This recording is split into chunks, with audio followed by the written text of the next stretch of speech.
Hi guys and welcome back to my channel. Now today I'm going to do something a little bit different. I'm going to crash test Thomas the Tank Engine, the Hornby Thomas the Tank Engine. Reason being is I bought a set and it was supposed to be very little use. Turned out it arrived, Thomas was missing a coupling hook. Most of the coupling hooks were bent. One of the troublesome trucks had a bent axle. So on and so forth. You can see that video on the channel. I might link it above or at the end of the video.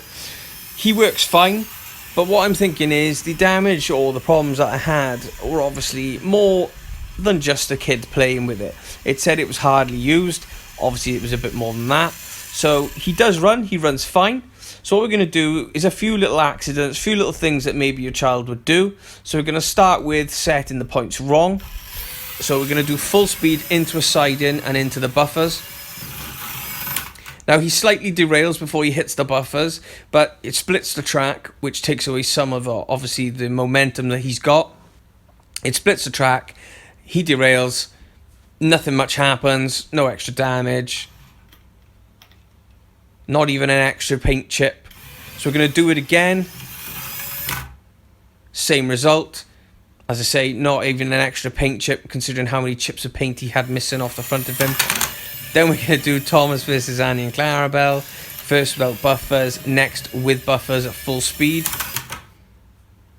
Nothing really happens. I suppose we could have lost a coupling hook if he did come with them. But again, no paint trades, no chips in paint, no damage to the chassis, which further just makes me think, well, obviously the set was pretty much abused. So we're doing it without the buffers, full speed. Using the actual first radius curves, the thing that stop him, no damage. Next we're going to do Thomas versus wall. Get a bit more extreme, and Thomas hits the floor. So at this moment we've lost a bit of plastic from where his coupling hook would have sat. And that's really about it. No damage from it hitting the floor. Oh, I think we've lost the clips from underneath his face which hold the front of the chassis in, but he's still in one piece. So now we're going to do Thomas versus Wall and Annie and Clarabelle. And as you'll see, it's on full speed. I used a slightly older controller to get it to go a bit faster. And he goes through Annie and Clarabelle, then hits the wall, and the chassis separates from the body as he hits the wall. As you can see, we've got a bit more damage here now, damage to his buffer, and more plastic come off. I've clipped him back together. There's no screws or anything holding him back together now. He is just clipped together. So we're going to do it reverse now. He hits Clarabelle, nothing happens. No paint chips, no damage. Clarabelle hits the floor and is still completely fine. We're going to do it again in reverse, just into the wall on his own this time. He doesn't hit the floor. He manages to stay on the actual boarding. So we're going to pick him up. Again, as you can see, the chassis is still attached. The coupling hook's a little bit bent, but that's pretty much as he arrived. No chips to the paint. And we're going to do it face first.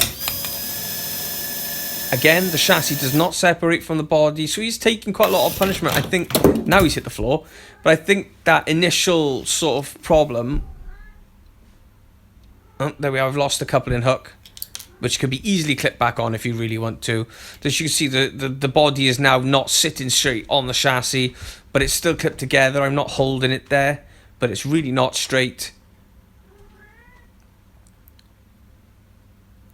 But we're not finished yet. Have a little look at the front of him just to see what sort of damage is going on.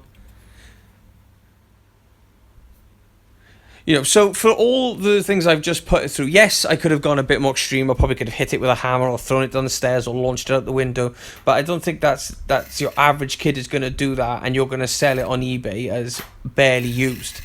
You know, the paint chips and all the bits and bobs. He still runs fine. He runs a bit weirdly. He's crabbing a bit, but the chassis still clips back together. You could spend some time and easily put him back together, and probably a lot of people thinking, Jesus Christ, what a waste. He was already broken when he arrived. I'm not going to throw him away. In fact, I'm going to keep him as a momentum of this video that I've shot, just to show that, you know, these Hornby train sets, they can be quite tough. But again, you know, I could have sent him back to the seller, tried to get my money back and all that, but it's a faff. You know, he would have said that it arrived fine when it didn't. As I say, if you want to go check out the video, you can see what sort of state it arrived in. But yeah, there's not really much more damage, so there's no paint chips, considering I've crashed him into a wall, front, backwards. He's hit the floor twice. The chassis split from the body. No damage to the face. His funnel didn't break. And it's a good 2.5, 3 foot drop to the floor.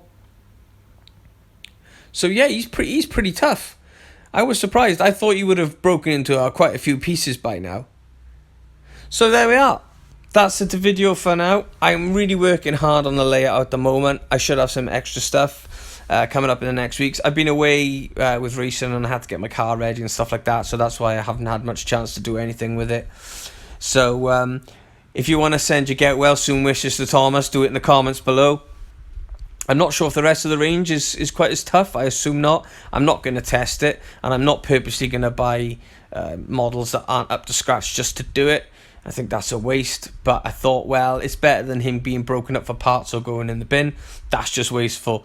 So yeah, hopefully you enjoyed this video, and I'll see you soon.